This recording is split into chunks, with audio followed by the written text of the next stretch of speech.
Huge show planned for you guys today. We're going to cover the NBA from all angles. We'll react to the premiere of the much-anticipated OJ Made in America series. And, of course, we're going to tip things off with the news that broke yesterday. Ready, gentlemen?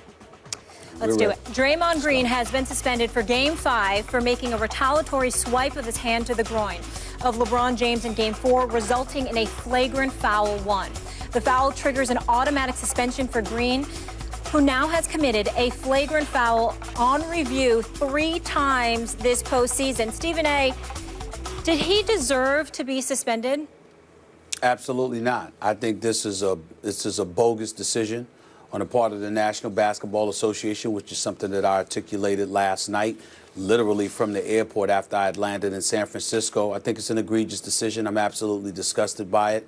I don't think that it should have happened. And I think that the NBA essentially is hiding behind the flagrant in order to justify suspending him. This is what they wanted to do, and ultimately, handing him a flagrant foul for something that warranted no more than a technical on the part of both him and LeBron James should have sufficed. And everybody knows it as far as I'm concerned. I don't think it was a call that should have been made. But at the same time, I can't completely blame the NBA. As bogus as it is, as ridiculous as it is, as much as I believe it could potentially compromise an NBA Finals game, which is just annoying and disgusting in and of itself, you can't completely blame Kiki Vandeweghe in the NBA. Draymond Green had three points against him coming into that incident. He had a flagrant 2 against Steven Adams, where some people thought he should have been suspended. I did not. And then, of course, he had a flagrant 1 that he received in the Houston series when he tackled Michael Beasley, which I thought that, I thought that was, I didn't think that he deserved a flagrant for that one, to be quite honest with you. But nevertheless, he walked in there and they found themselves in a situation where they retroactively went about the business of revisiting a play where officials didn't even call a foul on. And to reach this decision under those circumstances, to me, is really, really annoying. And I want to also say that, when we talk about the NBA and, this issue of transparency, I think that Adam Silver and Kiki Vandeweghe and the league office need to take a hard look at this, because it's one of those situations where we clearly believe that the NBA appears as if in some way, shape, or form they're trying to manipulate the series. Push this to a Game 6 or a Game 7. I'm not saying that that's literally what they're trying to do, but it clearly gives that appearance. And this is the kind of thing that they wanted to eradicate, particularly in the aftermath of the Tim Donaghy scandal from years ago. They wanted to eradicate such notions. They wanted to make sure that there's something that none of us thought about, which lended itself towards the issues of transparency that they wanted to throw out there. Well, this is a bit too transparent, and when you add into account the fact that it was retroactively exercised, it's just annoying to the highest degree. This is the NBA Finals. LeBron, and let's not also escape the fact that LeBron James instigated this. I'm quite sure, I'm not going to accuse the man of trying to escalate it to this point, but he did instigate it. You don't step over somebody accidentally. You did that intentionally. Draymond Green is trying to get up, okay? He swiped at LeBron James, okay? And then after that, he swiped at him a second time, and he missed them both times. As far as I'm concerned, that should be that. Issue both of them technical fouls and call it a day. But that wasn't the case. It was exacerbated furthermore by LeBron James speaking on it in a manner that he did in the post-game conference. And I spoke to Kiki Vandeweghe, Skip, before I took off for my flight for San Francisco yesterday. And he said everything was taken into consideration, not just the act itself, not just the history or recent history of Draymond Green in terms of his track record, but also interviews that he had done. People that he had spoken to. And so as a result of that, I asked flat out, did LeBron James and his post-game comments have anything to do with influencing the decision that you made? He said everything had something to do with influencing the situation. I took into consideration everything, which means that LeBron James' post-game comments were a part of that equation. In the end, what it comes down to is that Golden State is behind the 8 ball. I think that Draymond Green got royally screwed over. I think the Golden State Warriors got screwed over. And it's just unfortunate that it was over an incident as innocuous as this. It makes no sense to me whatsoever. I think it's egregious, and I'm very, very disgusted that this situation is taking place. And if there was ever a time for people to root against LeBron James, it would be now. I'm not, because I still don't want him to have 5 NBA Finals losses on his resume. But I do understand those who are looking at LeBron James with a raised eyebrow right now and sort of blaming him for some of this. All told, it's just ridiculous to me. It should not have happened. You made some very interesting points that I definitely want to touch in just a minute. But back to Molly's question, this is just me. I believe that Draymond Green should have been suspended, that he absolutely had to be suspended given his track record, and especially the Steven Adams kick to the same midsection groin. For the way that Draymond retaliated this time against LeBron. But here's where we part ways. Allow me to explain myself, to go back to the start of this play. I believe that Draymond Green should have never been put in position to have to retaliate against LeBron James. What happened at the very start of this physical altercation? LeBron James basically threw down Draymond Green, threw him onto the floor. Stephen A. Smith, a foul immediately should have been called. Quick whistle, boom, stop it before it escalates. If you have to call a double foul on LeBron and Draymond, I guess I'm okay with that. But to my eye, LeBron initiated what should have just clearly been your basic common foul. Boom, quick whistle, end of altercation. Then there would have been no need to retaliate because LeBron would have been punished by the referees, quote unquote. You know, he would have gotten his common foul. Instead, the refs let it play out. And instead, we had more physical altercation leading to step over that you talked about. And I got a different take on that. But all of a sudden, Draymond Green, who we all knew going in was in jeopardy of getting suspended, was thrust into a situation in which he had to control his emotions. We know he plays with edge, but you cannot go over the edge and jeopardize not only yourself, but your team as we build up toward the next game. And he did not control himself. I don't care how you want to frame it or define it or characterize it. He tried twice to hit LeBron James with his closed fist. I'm not talking about all-out roundhouse right punches, but it looked to me like the second one, it connected with LeBron's midsection in some way, shape, or form. It was enough that the NBA would look foolish if they let Draymond walk the first time before Game 4 of the Oklahoma City series when, if I recall, I thought we both thought he should have been suspended for that game. I did. No. Okay, I can't remember yours. Remember, I did it. Okay, yeah. I got you. Sorry about that. But I thought it was so blatant that he should have been suspended for Game 4, which, as we all remember, Golden State still lost badly, even with Draymond playing that game. But my point is that once the NBA doesn't suspend him for that, and I thought looked bad, then if you look at Michael Beasley, as you pointed out, and the kick to the midsection of Steven Adams, and now this, it's so blatant that you have to. You have pushed Kiki Vandeweghe and Commissioner Silver back into a corner that I think they have to respond with a suspension here and a flagrant foul. I don't know how you can, Stephen A., it's too blatant. It's right there on tape for everybody to see over and over and over again. Now, again, it could have been eliminated if one of the refs had quick whistled LeBron with a common foul to stop it from escalating. But after that, Draymond lost his mind.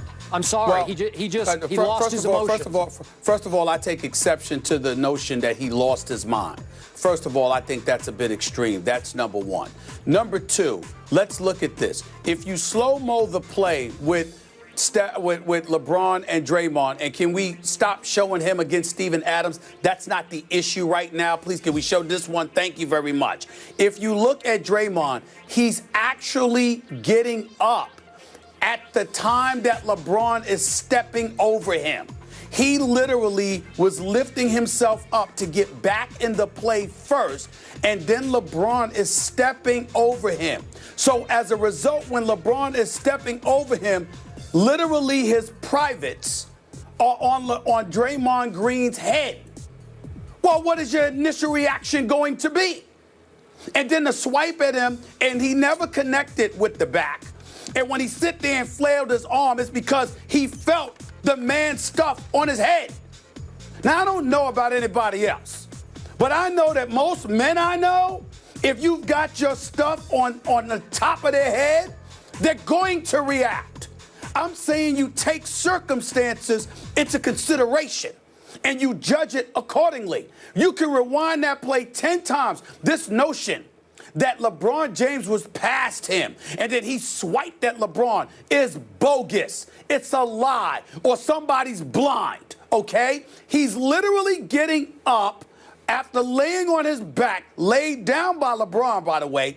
He is getting up, and at the time his upper body is off the floor, LeBron decides to step over him, and he literally feels LeBron's stuff on his head and swipes. I mean, what do you do? And so the NBA comes along. And by the way, let's speak about the NBA. And again, Kiki Vandeweghe has a job to do. He is the VP of basketball operations for the NBA. That's his role, to look at the rule and try to follow it to the letter of the law. I'm not casting any aspersions on him or the NFL. But I would like to throw out as an aside, I recall years ago, Skip, I think it was the World Series with somebody with the Mets, or I forgot who it was, and they actually spit on an official, all right, on one of the game officials, okay? Skip, they were due to be suspended. But the collective bargaining agreement that they have in place allows them to appeal, play in the World Series, and as a result, have your punishment exacted against you the following season. I don't know why the NBA Players Association doesn't have this in place. I love how some of these other sports, they have that latitude. But when it comes to the NBA players, it's the law. The commissioner steps in. You don't even have an appeals process, as far as I'm concerned, that can avoid this, from happening, where Draymond Green can fight so he could possibly play tonight's game. That's just me, but I'll leave it alone. What I'm saying is, ultimately getting back to the play, it was instigated by LeBron without question. It was exacerbated by LeBron without question. And the fact that everybody wants to jump on previous history or whatever the case, well, you know what? Draymond Green, they didn't have private parts from somebody else on their head. So that's what I'm saying. When we talk about Steven Adams or we talk about Michael Beasley, that has nothing to do with what we saw Friday night. And that's what that LeBron had a mini meltdown. Now, we can sit up there and slice it any way we want to. I'm not rooting against the brother. I know how great he is, even though that wasn't the case Friday night. I understand who he is and what he means to this league. But the flip side is, we've got an NBA Finals here, and one of the pivotal players in this series is not playing. Why? Because LeBron decides to step over him, put his private parts on his head. He responds. No fisticuffs are thrown whatsoever. And you're sitting up here talking about Draymond Green lost his mind? Yep, I am. No, and I'm going to say it again. That's wrong. Okay? That's wrong. Here's what's wrong. Here's what's wrong with your take. Sure. You're saying that LeBron James intentionally stepped over Draymond to try to humiliate or degrade him. I think that's totally wrong. LeBron James is not a step-over kind of guy. Never been that kind of guy to try to shame an opponent that way. I believe, and again, we could argue this all day and all night, I think he was just trying to get back in the play. Look where the ball is. It's over on the wing, and he starts to go that way, and Draymond is getting up right in his way. He's just trying to go back into the play. You're acting like he intentionally placed his privates in Draymond's face. Baloney, he did. No, that's He's not trying what I'm to play saying. basketball. That's There's not what nothing I'm saying. premeditated. That's not what I'm saying. I'm not saying he intentionally tried to do that. I'm saying that it's plausible in that moment that Draymond thought so. I'm not saying, I understand that LeBron James is class. I understand that what you're saying is correct, that LeBron James, that's not how he normally behaves. And there's nothing in his history that would indicate that. He deserves that benefit of the doubt. I'm not accusing LeBron of doing something like that intentionally. I'm saying if you're Draymond in that moment, you don't know that. We're going to talk about Barkley and Charles Barkley and what he had to say a little bit later in the show. Why are we going to talk about that? Because he's talking about what happened. You don't measure the intent when somebody does something to you in the moment most times. You react to the moment. You don't really have the time to measure. Well, is this intentional? Is this what they're trying to do? Let me think. That doesn't work that way. Okay. It doesn't. But it has to work that way when you're within an inch of getting suspended with another flagrant foul. You just can't lose your mind. I'm going to say it again. He punched him in the privates. The first punch is in the privates. I'm sorry.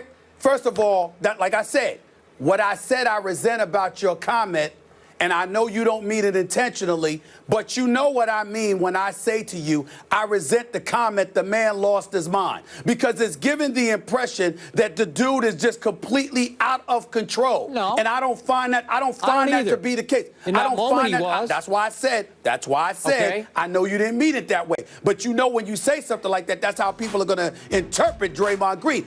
That's what I'm saying I resent. I don't believe that he was out of control. I think that he was reacting to the situation at hand. I can assure you that if they were out in the streets and they weren't on a basketball court and it wasn't something that he had to worry about being suspended, you would have seen a guy that reacted entirely differently. But they're not in the streets. They're on a national TV stage with the NBA Finals on the line. Which is why nothing happened.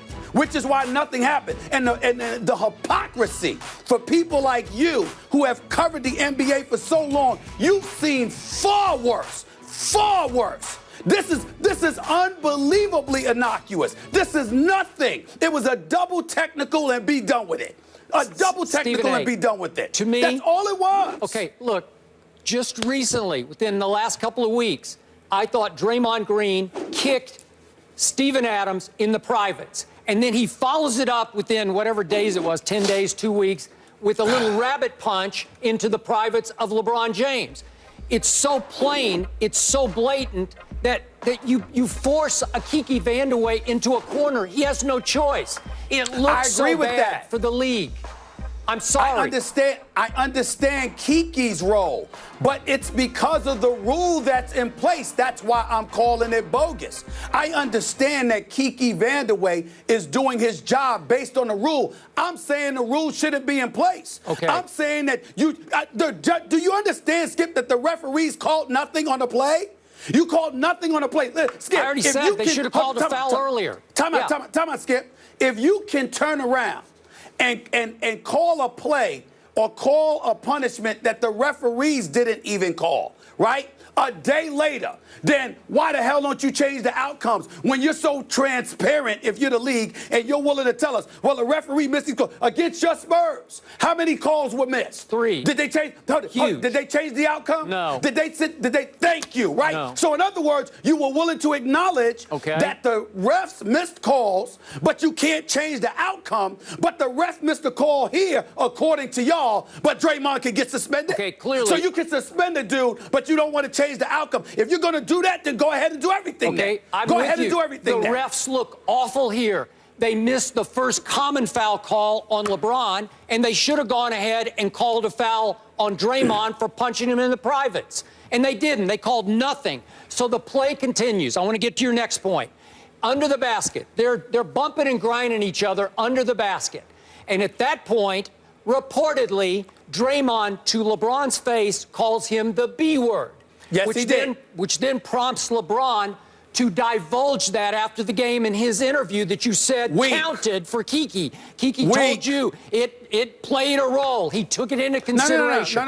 No. What Kiki was saying played a role. Yeah. Is that, LeBron James, all the post-game stuff that LeBron James said, yeah, I get where you're coming from. It wasn't just the B word is that it came across by speaking to hearing LeBron, yes, hearing Draymond, et cetera, it came across like it was intentional. That's all. Yes, but then LeBron said after the game that he crossed the line. I'm a family man, and he crossed the line because clearly the B word, as you well know, you are questioning a man's manhood, his toughness, physically and mentally. Am I right? Skip Bayless. Trust me when I tell you, everybody on that basketball court knows that is not the first time LeBron has heard that. Oh, I was going to say that. I've had people come on this show and tell me off camera the same thing. Go ahead. You're on the court. You're on the court. I got it. And people call each other names all the time. Thank you. Okay? That's but a LeBron fact. Got mad. That's as mad as I've ever seen LeBron during a game. He looked like he wanted to fight. I don't think he would have fought, but it's like he had to be restrained, almost like baseball, like brawls, where somebody's got to hold you back. But he looked like he was ready to go at Draymond. Then he volunteered after the game, and maybe it was in answering a question, but he said he crossed a line you do not cross. Then let's fast forward to yesterday. That led to Klay Thompson, and if we could hear this sound and LeBron's reaction yesterday now, please. Thank you.